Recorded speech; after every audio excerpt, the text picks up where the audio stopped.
let me assure you, all people listening to me, that the problem is not with the judiciary. The problem is not with the judiciary. The judiciary has been very proactive in spite of the strictures and the situation we found ourselves because of the prolonged JUSON strike. The courts have not been working, but the judiciary decided to move its efficacy to the place where the victims are. They didn't just come, the chief magistrate, great team that set Baba Ijesha free or granted him bail, did not come because of him alone, just prison visitation, the congestion scheme. That's why they came. And the magistrate saw the fellow in the poor condition that he was and all that, and granted him bail, essentially on health ground. But Baba Ijesha is still there. Why is he still there? The main problem is that Ijesha has two sets of lawyers. The first set are the normal due process conservative group, and the other one is led by me, the ones that are seen as volatile, as radical, as activist, as confrontational. And the first group of lawyers believe in negotiating their way out and compromise, and they've told us that our crusade is too strong for them and it's antagonizing the police.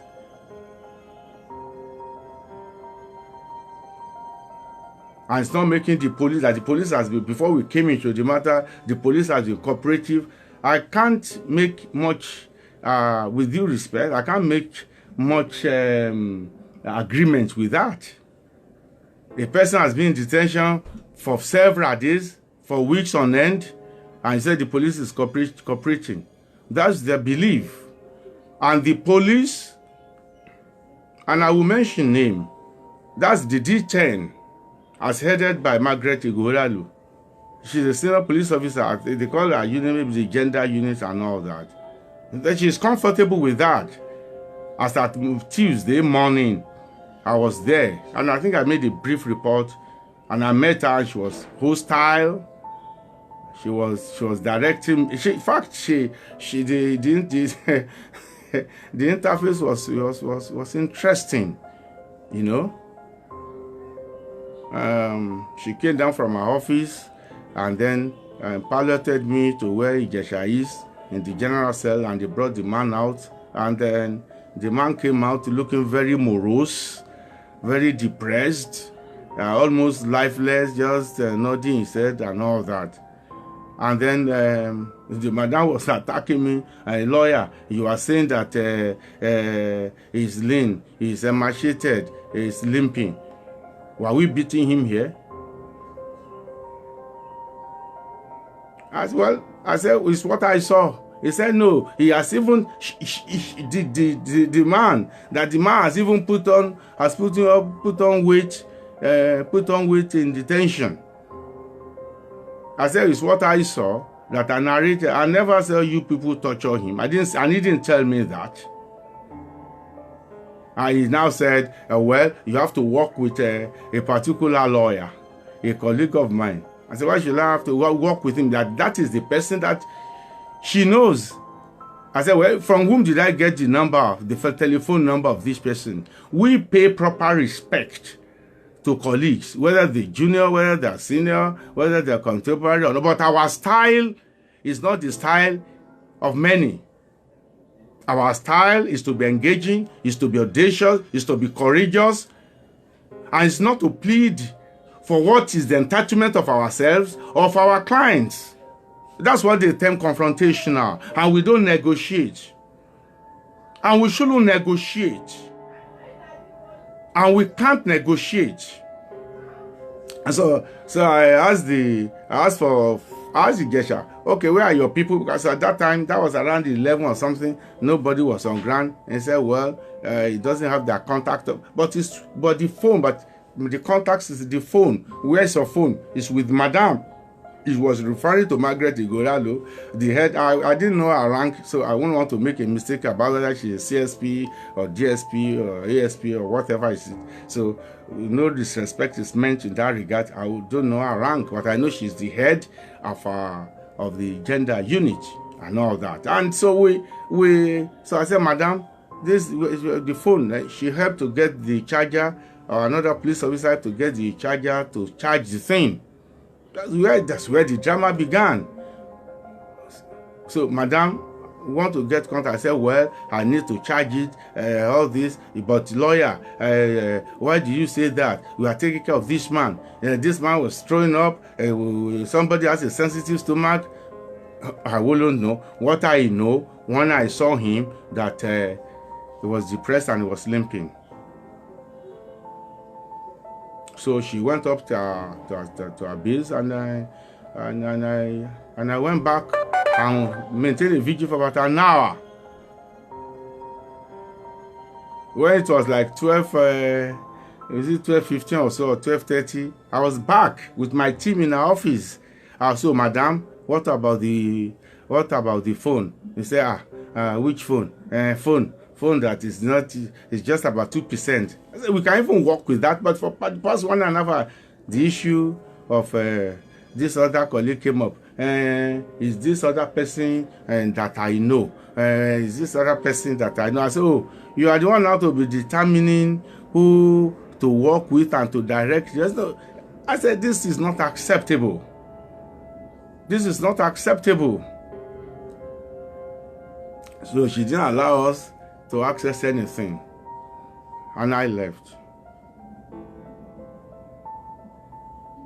That was around 1 or so, and I left. Later in the afternoon, around 2:45 or 3, my team went back. I didn't go with them because I had spoken with the other fellow, the learned counsel colleague, and it was not too palatable. The issue of somebody stealing their glory came in. Which glory? Which glory is being stolen? Which glory that is being stolen? As Yoruba people say, the coconut is already full of water before the rain started falling. Which glory is being stolen?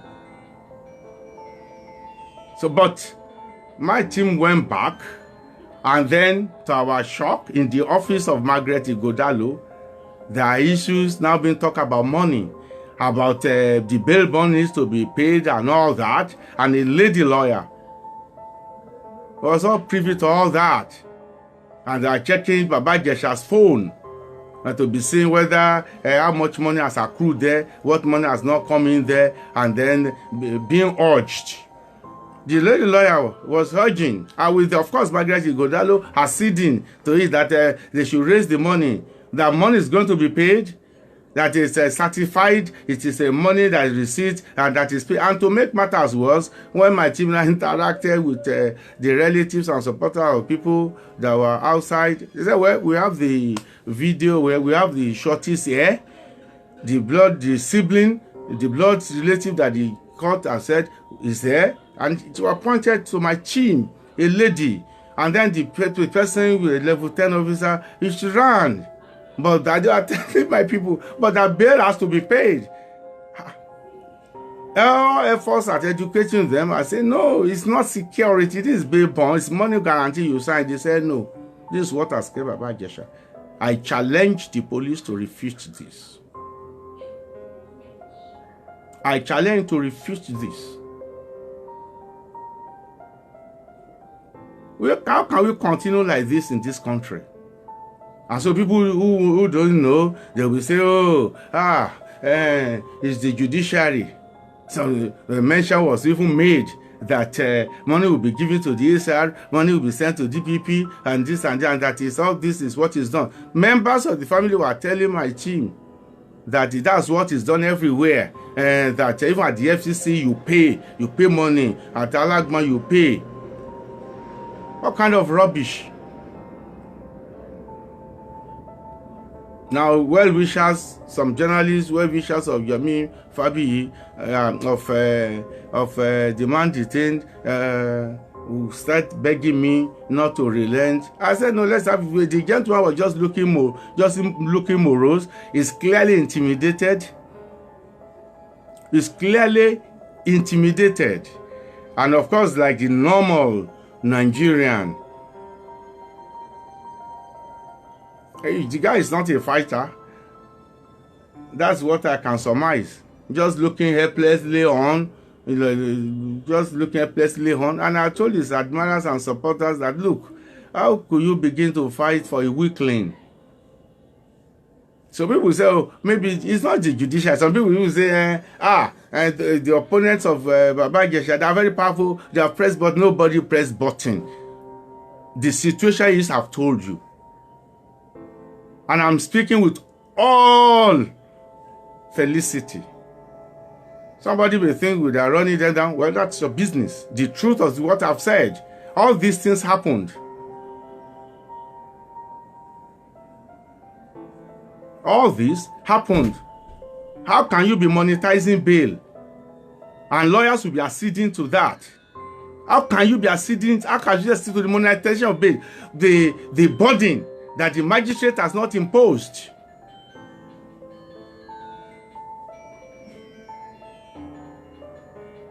So don't give the police the judiciary a bad name.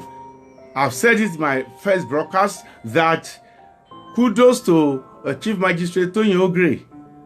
Anybody trying to use her name to make money, that person is not serious. It's not the truth. There's no demand. The magistrate never ordered that money be paid.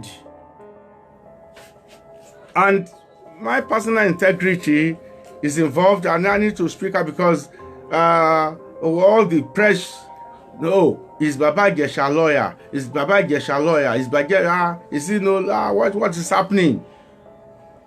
Also, all those other counsels saying somebody is stealing your glory. Nobody is stealing your glory. If I have any glory at all, it is enough for me. Who is stealing anybody's glory? Who is taking your job? Who is taking your job? Who is taking your job? But the interest is that justice must be served without any compromise. So it's an opportunity for me to lecture Nigerians. You go, don't, this idea of that bail, they are just cheating. Anybody who tells you that so bail is put as so, and then you have to pay. That person is fraudulent, is trying to extort money, obtain money from you. Except where the other is that it is security. If security on bail, then you have to pay. Otherwise, it's just a money guarantee where you undertake. This is the truth. This is the truth. My people that saw Baba Ijesha yesterday, I went to the office of the DCP yesterday for some other matters. Now people went there to see, to participate in the charade that is going on. So for people asking me, direct your inquiry to those other lawyers that are comfortable working with the police, and the police are comfortable, Margaret Igadalo specifically, comfortable to work with them. Everybody knows our reputation. We don't give bribe. We don't give money. And there's no need to give money. Once again, I'm challenging all those that I've mentioned. This, if they disagree with me, if this thing is not happen, if it's an invention, Baba Ijesha should be released. Baba Ijesha should be released.